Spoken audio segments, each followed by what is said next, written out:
La condición de refugiado se reconoce a toda persona que, debido a fundados temores de ser perseguida por motivos de raza, religión, nacionalidad, opiniones políticas, pertenencia a determinado grupo social, de género u orientación sexual, se encuentra fuera del país de su nacionalidad y no puede, o a causa de dichos temores, no quiere regresar a él. En el programa Sin Distancias de la UNED en Radio 3 les presentamos un nuevo espacio dedicado a los refugiados. Hoy hablamos de las personas refugiadas por motivos de género, otra razón para huir. Una vez más contamos con la profesora Teresa Bendito Cañizares, miembro en Power de la Asociación Europea de Enseñanza a Distancia, EACTU, una institución online abierta y flexible de educación universitaria. Elena Muñoz, especialista en Derecho de Asilo, coordinadora del Servicio Jurídico de CEAR Madrid, desarrolla su trabajo como abogada de solicitantes de protección internacional, incluyendo aquellas personas que huyen de una persecución por motivos de género, por su orientación sexual o identidad de género. Ana Soriano, especialista en incidencia y sensibilización en materia de género, derechos humanos y convivencia intercultural del equipo de incidencia y participación social de CEAR Madrid. Y nuestra experta en género y violencia es la profesora de Derecho Civil, Teresa Sansegundo, directora del Centro de Estudios de Género de la UNED y directora del máster Malos Tratos y Violencia de Género y del curso Educar en la No Violencia. Bienvenidas al programa, gracias por estar aquí y a Teresa Sansegundo por unirse a este coloquio a través del teléfono. Gracias, encantada de estar con las compañeras de CEAR. Ya he colaborado con ellas otras veces, no en particular con ellas, pero sí con CEAR, dando alguna ponencia, y con María Teresa Bendito, que es compañera del departamento. Bueno, pues ya vamos a comenzar con el programa y para ello contamos con la profesora Bendito que nos va a introducir en el tema. Bueno, antes de introducir, buenos días a todas. Gracias por estar ahí, por haber acudido justo en un día que estáis súper ocupadas. Y gracias, Teresa, por estar en el teléfono y hacernos el favor de dirigir justo este programa sobre refugio y género, que es muy especial y en el que tienes muchísima experiencia. La verdad es que en ese currículum que ha dicho Charo, yo debo decir y debo felicitarte en radio porque acabas de ser llamada a una comparecencia nada menos que al Congreso de Diputados, precisamente por tu experiencia en este ámbito. Y ahí has estado en una subcomisión del Pacto de Estado en materia de violencia de género, donde habrás aportado toda tu experiencia durante todos estos años, no solamente en el máster, sino en los anteriores contextos donde te has movido. Así que felicidades, Teresa, en nombre de todas las que estamos aquí. Gracias. Hay que decir las cosas. Yo creo que si no se quedan ahí un poco, de verdad, en silencio y bueno, yo creo que no, que hay que resaltarlas. Bueno, pues estamos grandes especialistas, menos yo y Charo, creo, en este tema de género. Y la introducción que se me ha ocurrido esta vez es pensar en esto, que estamos ante una temática novedosa. Parece mentira, porque hablamos de género en todos sitios, prácticamente, tú lo sabrás mejor que nadie, Teresa, pero cuando yo me he cogido la ley de asilo, ya teníamos una en el año 84, si no recuerdo mal, bueno, pues hasta el año 2009, pues no tenemos ahí ese concepto género que vamos ahora a definir. Y por tanto, el título 1 donde se enmarca esta palabra, género, pues es donde se especifican todos los requisitos que han de cumplirse cuando se intenta solicitar y conceder, por supuesto, el derecho de asilo. Por tanto, esto es lo primero que yo quería mencionar, es decir, que no llega muy pronto, ¿no? En plena crisis, yo diría, para dejar a la gente un poco situada, ¿no? Es decir, que la palabra refugiado, concepto refugiado, o en ese momento, en el año 2009, a ese concepto se le añade la palabra género. Y eso es lo que vamos a intentar hoy con grandes especialistas tratar. Por tanto, nos situamos, para que todo el mundo lo entienda, en el artículo 3 de la ley que estoy diciendo, que es del año 2009. Antes de nada, y para dejar esto como muy gráfico, yo me he metido en la página web de CEAR, de esta Comisión Española de Ayuda al Refugiado, cuyos representantes están aquí, y he leído precisamente sobre esta temática esto. Leo textualmente porque me parece especialmente gráfico, y vuelvo a repetir. Dice: Mariana recibió una paliza porque su entorno no aceptó que se sintiera una mujer transexual. La madre de Aisha huyó para que ella no tuviera que pasar también por una mutilación genital. Andrei luchó para que la agresión de su pareja a manos de la policía no quedara impune. A Fátima la quisieron obligar a casarse con un hombre que no amaba. Lubna sufría agresiones verbales y físicas de su marido. Aviona consiguió escapar de una red de trata. Y sigue diciendo, nacieron en lugares muy lejanos entre sí, pero todas ellas son personas refugiadas por motivo de género. Los hombres y los rostros de este vídeo son ficticios, pero sus historias sí están basadas en hechos reales. Creo Ana Soriano, que nos acompaña, cuyo currículum ya ha puesto de manifiesto Charo, nos traías, ¿no?, un vídeo que probablemente ilustre, un vídeo no, un audio, perdón, sí, donde precisamente no se da testimonio, por lo menos de una amiga de Mariana, la primera que hemos mencionado, sobre esto que llamamos género, y que sirve de alguna manera para conseguir la meta de ser esta refugiada, en este caso, ¿no? Por tanto, el concepto de refugiado, la sensación que yo tengo es diverso, es variable. ¿De qué estamos hablando? ¿Qué es el género? ¿Qué es esto? Y cómo lo distinguimos de otras cosas muy conexas. Profesora Bendito, antes de que contesten a esta pregunta, podemos escuchar el testimonio de la amiga de Mariana. Para mí era como tener una hermana. Yo le pintaba las uñas, ella no se las sabía pintar. Luego más adelante competíamos por ver quién tenía las tetas más grandes. Por supuesto era yo. Ella se ponía mis sujetadores con relleno de algodón dentro. Nos prestábamos la ropa. A ella le encantaba mi ropa. Una vez me cogió mi jersey favorito, se le puso toda mona y se fue de fiesta. Pero bueno, unos cabrones la cogieron, le pegaron y le rompieron el jersey. La cosa es que luego cuando llegó a casa estaba preocupada por mi jersey. En casa sí que la fueron aceptando más, pero afuera era muy diferente. Cuando salía a la calle le decían cosas horribles, la escupían. Un día salió toda mona, arreglada, entera, maquillada, vestida toda de mujer completa y se la llevaron detenida. Luego vimos que le habían hecho quemaduras de cigarrillos en la piel. La golpearon, le rompieron unos dientes, los de adelante.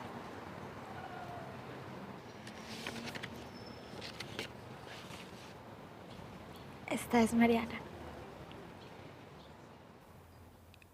Pues una vez escuchado el testimonio de la amiga de Mariana, sí que damos paso a la profesora San Segundo para que conteste a la pregunta de qué es el género. Teresa. Bueno, yo creo que tendríamos que hablar del género como es una categoría que conforma nuestra identidad. Es una etiqueta que nos define dentro de una sociedad. Entonces tenemos que diferenciarla del sexo y de la orientación sexual, porque son cuestiones diferentes. El sexo hace referencia a algo biológico. El género es algo social, es algo cultural. Lo que pasa que en la mayoría de los países del mundo, por no decir en todos, cada uno en un grado, hay una supremacía masculina que se basa en la aceptación de un sistema de valores que no tienen nada que ver con la biología. El género se enmarca dentro de un sistema cultural y unas prácticas que realizamos día a día, pero es que las tenemos tan naturalizadas que no somos conscientes.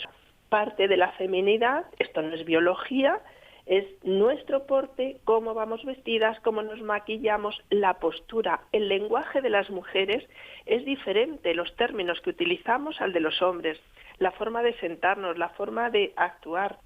El género realmente está muy marcado y tendríamos que superar esto, pero creo que estamos bastante lejos, y hablar de un género, hablar del género humano. Aquí digo que las discriminaciones y persecuciones por motivos de género no afectan solo a las mujeres, también afectan a los hombres que no se ajustan al modelo dominante, también son perseguidos, porque son muchas las sociedades que no admiten la homosexualidad u otras opciones sexuales. Les persiguen, les encarcelan, les vejan, les castran o directamente les matan. Es cierto que si hablamos de persecución por motivos de género, afecta muchísimo más a las mujeres, porque, como antes has mencionado tú, pues es que tenemos desde la mutilación genital, las agresiones sexuales en conflictos armados y fuera de los conflictos, matrimonios forzosos, crímenes de honor, infanticidio, feticidio, la dote, la prostitución, la trata. Es que son tantas las formas de violencia de género hacia las mujeres, que es cierto que también hay a los hombres, pero yo creo que aquí hay que matizar que no en la misma proporción. No sé lo que pensaréis vosotras. Sí, yo estoy completamente de acuerdo contigo, Teresa. Creo que además has hecho un balance bastante completo del concepto de género. Quizás sumaría o incidiría más en tus palabras en el sentido de que lo que construimos como masculino o femenino sí se puede cambiar. Es un concepto totalmente flexible dentro de un contexto cultural histórico determinado, ¿no? Generalmente, además, autocrimen de Occidente, buscamos la desigualdad de género en otros países, cuando aquí, entre comillas, Occidente, bueno, pues a mí me gusta mucho hablar de un estudio que se hizo hace poquito, una pequeña estadística en países donde se preguntaba a mujeres mayores de 15 años si alguna vez habían sufrido algún tipo de violencia física o sexual por razones de género. ¿Pero dónde era en esa? Europa. En Europa. En Europa. Y la estadística es muy, muy significativa, porque el país que más violencia de género denunciaba era, curiosamente, Dinamarca. Anda. ¿Vale? Bueno, pero aquí yo creo que hay que hacer una matización. Los países que hacen estadísticas, es que hay muchos países que no las hacen. Las estadísticas juegan en contra, porque claro, ahí aparecen. Eso por una parte. Y por otra, cuanto más sensibilización hay en una sociedad, más se detectan estas situaciones. Nosotros hablábamos antes de crímenes pasionales. Están asintiendo, como tú no las ves, yo digo, sí. Están asintiendo porque claro, esa es la clave. Claro. Ahí va la idea, claro. Sensibilización claro. También menos se tolera la violencia, claro, con lo cual es que es muy difícil comparar unos países con otros porque el nivel de violencia no es el mismo. Claro. O sea, si yo ahora digo que la mirada puede ser un acto de violencia potentísimo, yo le llamo un mando a distancia. Claro, me pueden decir que estoy loca, pero en una relación de pareja, si una persona mira a la otra y sabe que con esa mirada le está diciendo cállate imbécil que si no te la vas a ganar, y ella le cree, con la mirada basta. Es muy difícil comparar las estadísticas de unos países con otros. Bueno, ya no digo si lo comparamos fuera del ámbito europeo. De hecho, Teresa, uno de los mayores problemas que encuentran las personas que huyen de la violencia de género es precisamente esta invisibilidad, que en muchos países de origen de las mujeres que huyen de esta violencia son totalmente invisibles. Incluso personas que huyen de una violencia política, una violencia religiosa, tienen un componente de género como la violación sexual como arma de guerra, que no tenemos estadísticas, no tenemos fuentes de verificación para comprobar que realmente se está realizando esta práctica en cierto país, y esa invisibilidad de la que estábamos hablando ahora mismo es uno de los grandes problemas que encuentran las personas que quieren ver reconocido su derecho al asilo. ¿Cómo demostrar que esto se está sucediendo en su luego, país? efectivamente, ya lo hablaremos, o lo hemos hablado un poquito antes, que una de las palabras que aparecen como gran, no sé, concepto flexible o no flexible, en fin, para otorgar ese o que llamamos protección internacional, es la de verosimilitud. ¿Y qué es verosimilitud? Pues para quién, y depende del país. Bueno, no sé si esta palabra justo tendría que testarla en otros ordenamientos, pero bueno, en España lo sabéis.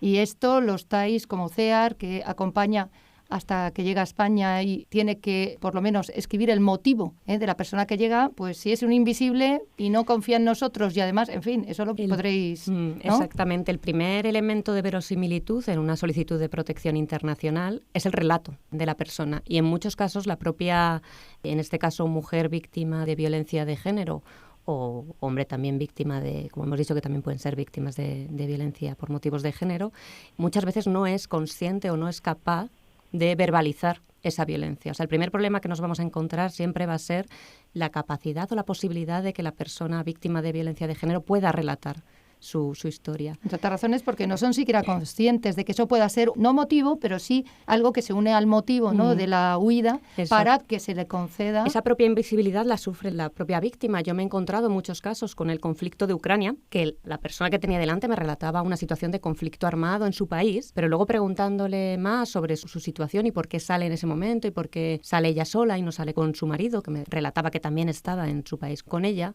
es cuando, escarbando, me relata que hay una situación de violencia de género de hace 20 años.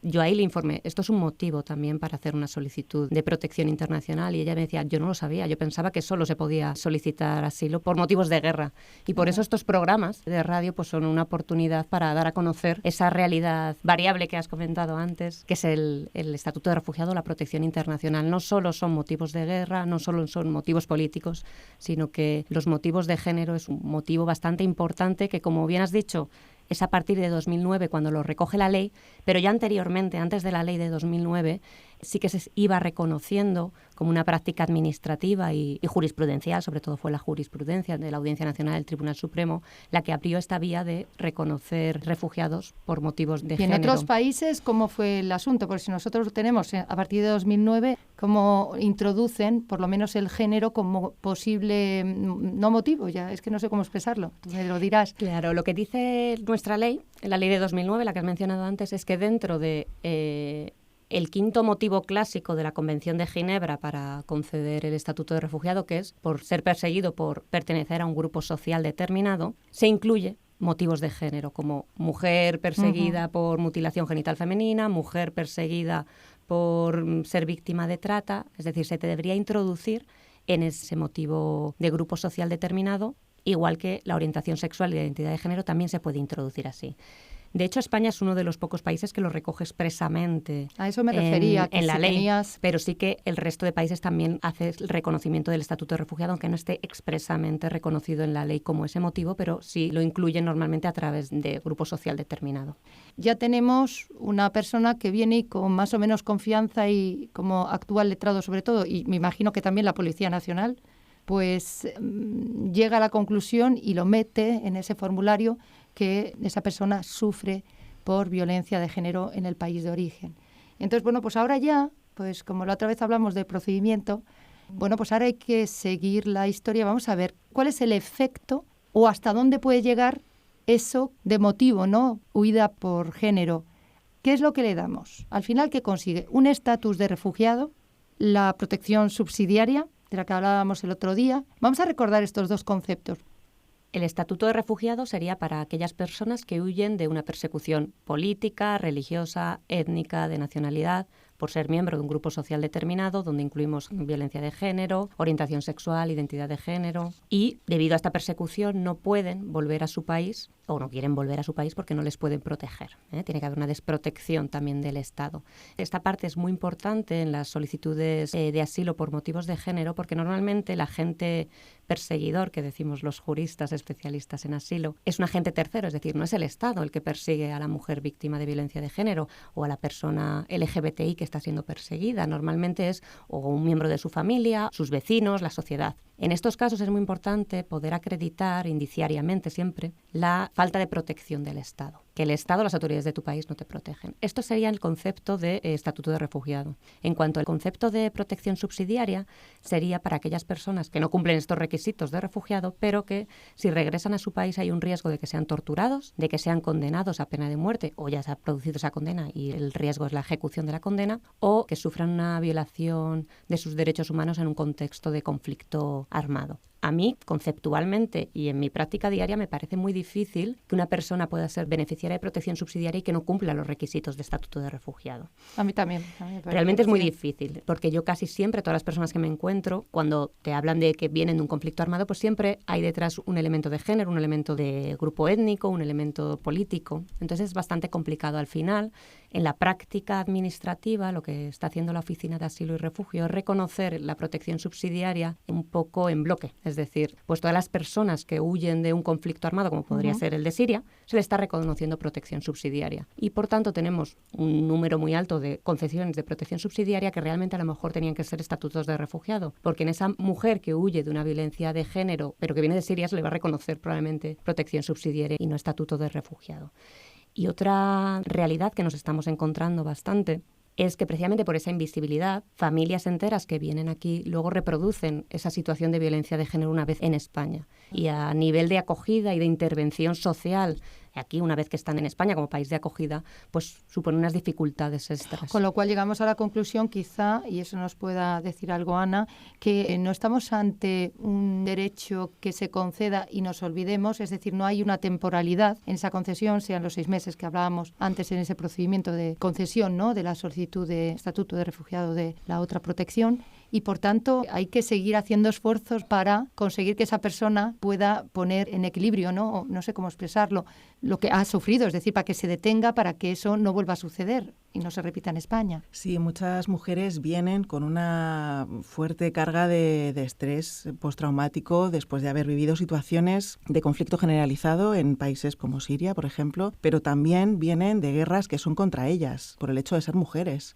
Exacto. Entonces, cuando están en una situación de vulnerabilidad extrema, donde se les niega los derechos de ciudadanía básica, donde no tienen acceso a la información, derecho a la participación, y además viven pues subyugadas por su pareja, por su familia, que les obliga a casarse en contra de su voluntad, abortar en contra de su voluntad o tener hijos, cuando son capaces de tomar ese paso, de cruzar una frontera con todo lo que implica también en esas travesías migratorias para la violencia contra ellas, cuando pueden llegar y sentarse a nuestro lado y contarnos su historia, vemos que aquí en las sociedades de acogida muchas veces también les negamos los derechos. Anda. Estamos cuestionando su relato, como decía Elena, y contar otra vez una historia que ha sido muy, muy traumática puede resultar retraumatizante de alguna manera. Entonces, ellas se exponen, como consecuencia un poco psicosocial del exilio, a no ser creídas, ¿no? A que ese dolor, a que esos hechos traumáticos que han padecido en sus países de origen no sean legitimados, como si su dolor,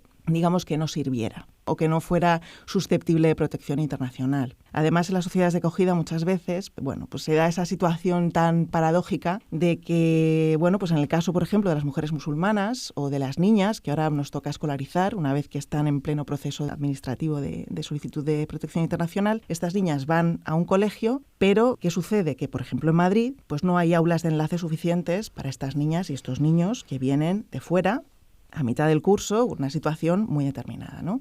Las aulas de enlace faltan en Madrid, pero cuando las hay, están por lo general en centros religiosos concertados donde cubrirse la cabeza no es parte de las reglas del centro. Del ideario del centro, claro, eso. Entonces, nos encontramos ante esa paradoja, como os comentaba, de que en el país de origen te obligan a poner el velo y en el país de acogida te obligan a quitártelo. Eso es por motivos religiosos, pero yo estoy pensando, yo qué sé, ya hemos mencionado a personas que su orientación sexual es diferente, le ha llevado por la persecución a España y luego en España pues nos encontramos que, en fin, que esos temas tampoco están muy superados, ¿no? Las grandes asociaciones, ¿no?, de gays, lesbianas y transexuales pues están ahí, es un movimiento al que, es necesario pues de alguna manera, ¿no? ¿Informáis de esto? Sí, pero también es complicado para estas personas, una vez que han salido del armario un poco a golpes, por así decirlo, también abrirse socialmente a su identidad de género, a su orientación sexual, también es un proceso lento. Porque lo primero es que se tienen que acostumbrar a una sociedad, a una cultura, a un lenguaje que no conocen. Hay que hacer un poco de pasos previos, ¿no?, antes de integrarse en el movimiento LGTB como un agente más, un agente de cambio y un activista por los derechos humanos, ¿no? Claro. Entonces es un proceso un poco lento, pero por supuesto que sí. Además, dependiendo del lugar de residencia de la persona, se le informa de las redes sociales y no digitales, sino analógicas, de gente de cara a cara que puede ayudar en su proceso de acogida, de inclusión y de autonomía. Pues a mí me parece interesantísimo. Lo que pasa que, claro, ahí ya no hay tiempo, que era lo que te preguntaba antes, Ana. Os preguntaba, ¿cuánto tiempo tarda una persona en acoplarse al sistema de acogida un poco deficiente que tenemos en España? Estamos hablando de España. Vosotros sois CEAR Madrid, o CEAR Madrid, me da lo mismo. Es interesante saber si tenéis, grandes resultados, ¿no? Porque, cuando yo trabajaba en drogadicción, pues yo tenía gente que, había llegado como un proceso horrible de 3 años en el Proyecto Hombre, que era donde yo trabajaba como letrado, pues había llegado al final y se había adaptado ya a la nueva situación de no drogadicción. La pregunta, por tanto, ¿tenéis ya resultados? Uno de los grandes resultados de este año 2016, sobre todo, es el reconocimiento del estatuto de refugiado a mujeres víctimas de trata en el último trimestre de 2016. Tradicionalmente o históricamente, el Ministerio del Interior, que es el responsable de hacer el reconocimiento de la protección internacional, mantenía una postura de que la trata no encajaba dentro de los motivos para solicitar asilo o para conceder el estatuto de refugiado. Decía que había un régimen específico en la ley de extranjería y que deberían ir por ese régimen, y que en el estatuto de refugiado no cabía una solicitud de una mujer que huía de una red de trata y que tenía miedo de que si regresaba a su país pues podía ser revictimizada, volver a ser captada por la red, sufrir el ostracismo y la discriminación de su familia por haber sido forzada a ejercer la prostitución. A pesar de que la ACNUR ya desde hace bastantes años sí que mantenía, la ACNUR, que es el responsable de interpretar esa Convención de Ginebra, mantenía que sí que cabía dentro de la Convención, pero nuestro Ministerio Interior ¿Y no cuándo lo veía. cambia esto? ¿Cuándo se produce el crack? Ha sido un cambio que empezó en el último trimestre de 2016. No somos capaces, o yo todavía no soy capaz, porque es bastante reciente, de saber si es un cambio de tendencia, si realmente hay un cambio de criterio o es algo puntual que ha sucedido, porque en total creo que han sido 19 casos, de los cuales CEAR lleva el asesoramiento jurídico de 14 de esos 19 casos que han sido reconocidos, y por los 14 casos que nosotros llevamos, todos eran casos de hace muchos años. Estoy hablando de personas que habían solicitado a lo mejor hace 3, 4, 5 años. Muchas eran segundas solicitudes, es decir, mujeres que en un primer momento habían hecho una solicitud, muchas veces aleccionadas por la propia red de trata, que las lleva a la oficina de asilo para que pueden hacer una solicitud de asilo y les den la documentación de la que ya hablamos en el anterior programa, y asisten de manera regular aquí en España, y la red tiene un problema menos, que es la situación administrativa de la mujer a la que está explotando. Y a lo mejor habían contado pues una historia montada por la red de que huían de una guerra, de un matrimonio forzoso, de lo que sea, pero no esto específico. No era la realidad. Claro. Se les denegó esa solicitud, y cuando ya habían salido de la red y habían contactado con distintas organizaciones como nosotros, pues se les informa de la posibilidad de que contando su verdadera historia, realmente eso sí que es un motivo para solicitar asilo. Entonces, muchas de las mujeres que han sido reconocidas son esas segundas solicitudes, y estas segundas solicitudes han tardado 2, 3, 4, 5 años en ser reconocidas. Como os digo, es un cambio o un reconocimiento muy reciente, el último trimestre de 2016.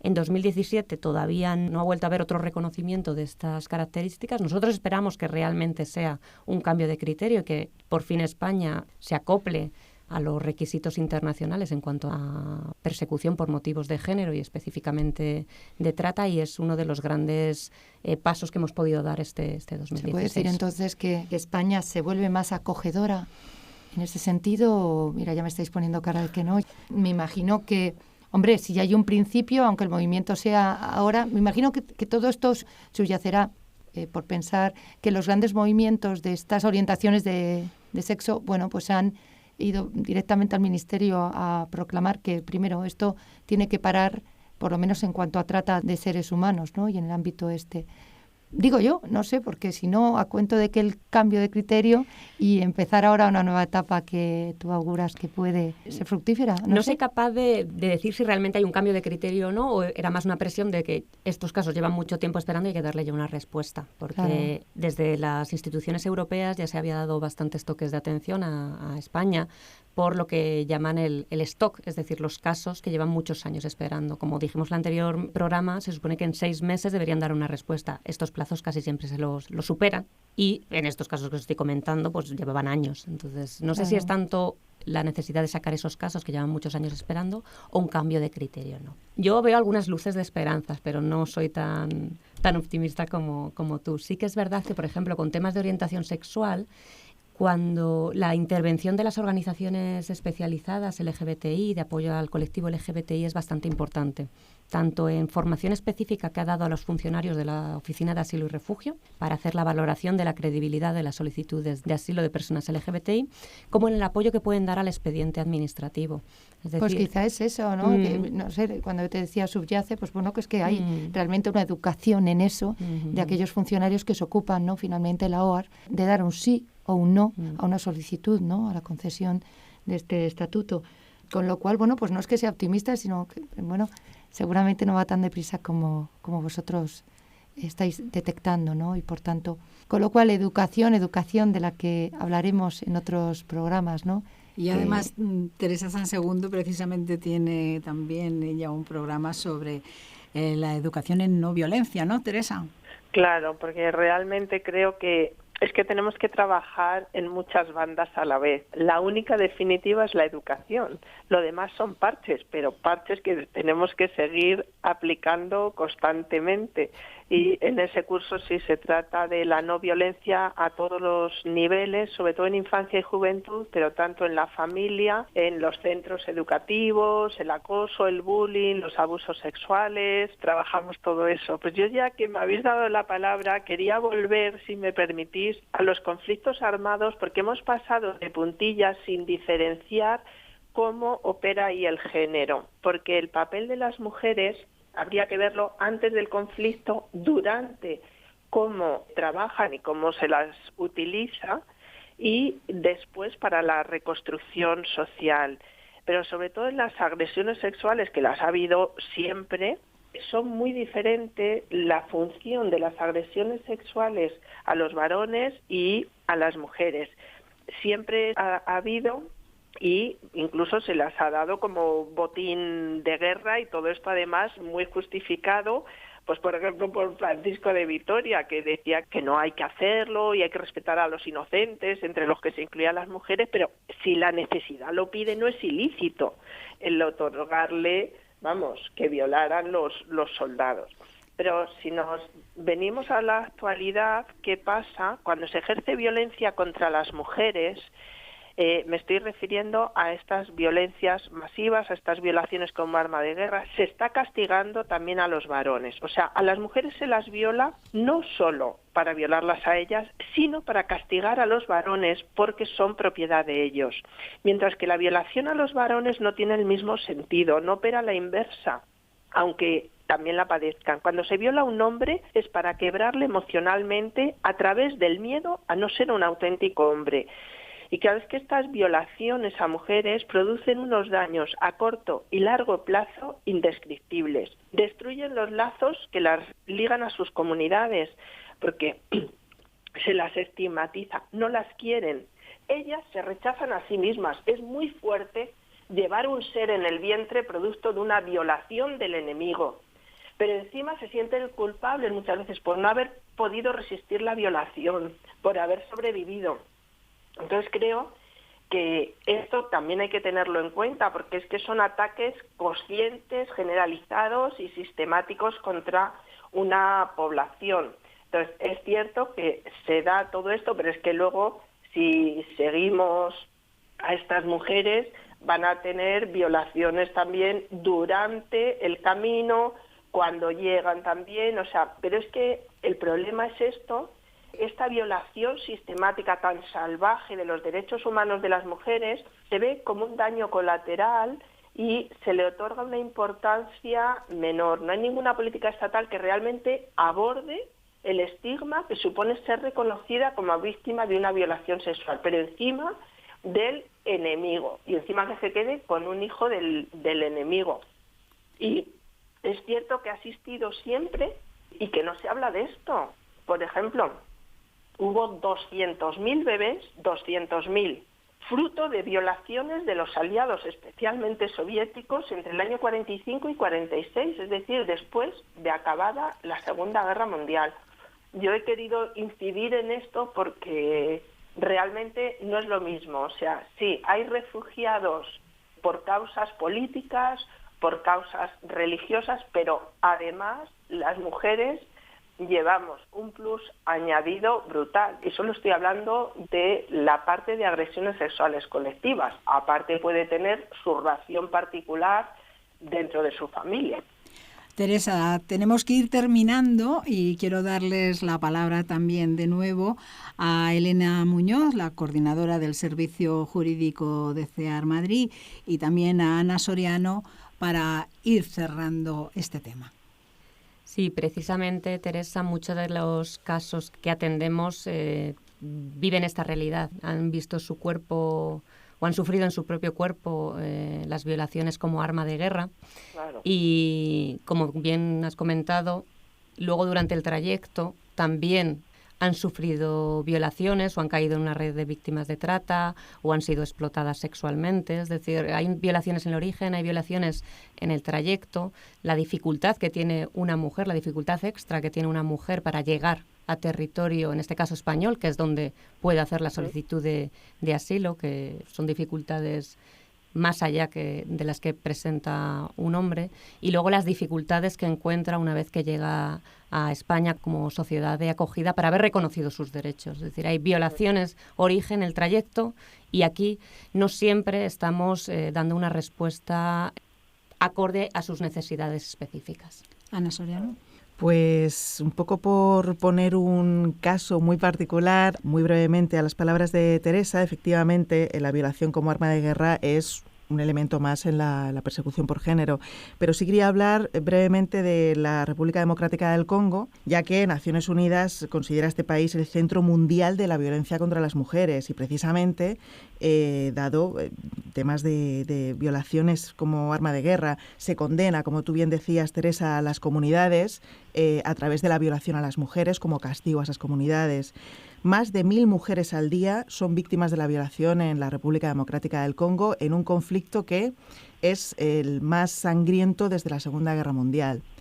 Las violaciones, la mutilación genital femenina, el matrimonio forzado, la esterilización, como habíamos visto, la violencia de género, el feminicidio, son tristemente realidades cotidianas en todo el mundo y es responsabilidad de toda la humanidad hacernos parte de este problema y ser parte de la solución.